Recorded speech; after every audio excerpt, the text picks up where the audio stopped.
All right, middle-aged gamers, are you thinking about Rome all the time? That goes back to the me way back in the day, right? If you're a gamer, you would remember this very famous game, Titan Quest, which revolutionized the RPG genre. And it was just this amazing, awesome single player game. My brothers and I played this, and I don't know what day it was. It was like a Sunday, and I'm like, oh, okay. And I was like, oh my God, Titan Quest 2 is coming out. And I forgot about it, or I didn't know about it, or something like that. And I just looked at the trailer, I'm like, oh my God, this looks so pretty.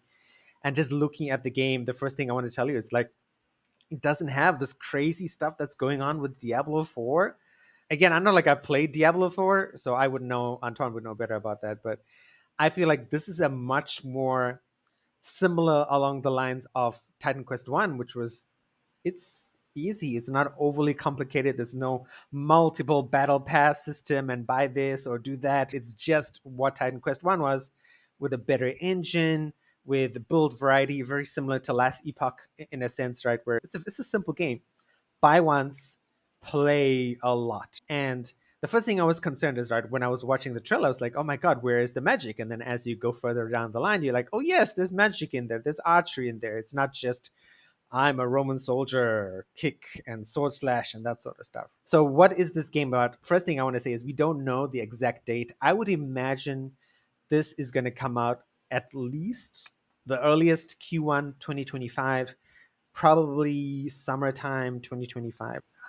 So summertime, when I say summer 2025, June, July 2025 next year. Published by the same company, right? The same developer who made Titan Quest 1, Grimoire Games, publisher THQ Nordic, of course. And it's a single player online co-op as well.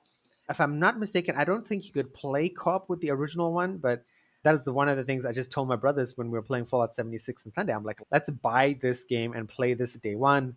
My brothers are very much in Antoine's boat. They're like, bugs on day one. We don't want to buy this on day one. I'm going to try and convince them. What's happening in Titan Quest 2? Nemesis, the god of retribution, is out of control. She's corrupting the threads of fate and punishing all those opposers. Take up your weapon, fight alongside gods, and change fate itself. A world of myth and monsters, exploration-focused campaign, a challenge fit for a hero. Flexible characters system. In Titan Quest 2, you are in control of your own fate. Customize your hero, then form your own class by combining two masteries. Again, a lot of people who are very into RPGs, maybe not my kind of middle-aged gamer, but people who like to play with different builds. And okay, I played the game, I finished it with this way. I'm going to play it again and finish it with that way. So that's really cool. Meaningful loot. Every item serves a function.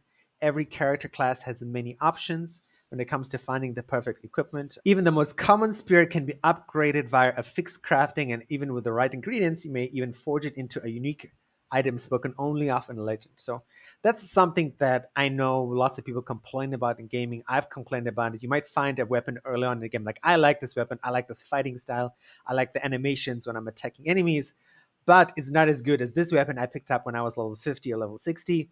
And I like games that do this system. It's not 100% new, but it's a game where you can make a really basic weapon into something that's strong and fun and actually useful as you get towards the end of the campaign or end game or something like that. So that's cool. Action combat, of course, beautiful handcrafted world. Online multiplayer.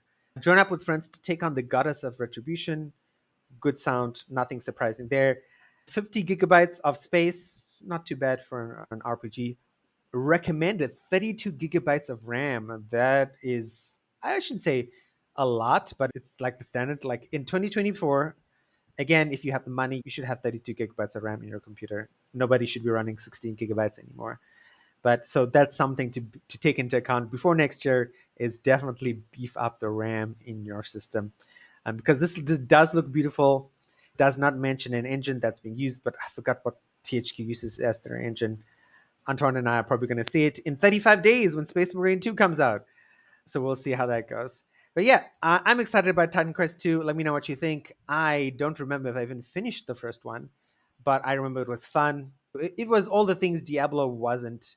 More simple, none of this complicated multiplayer layers. So if Last Epoch didn't scratch that itch, you can look forward to Titan Quest 2 coming out hopefully Q1 next year.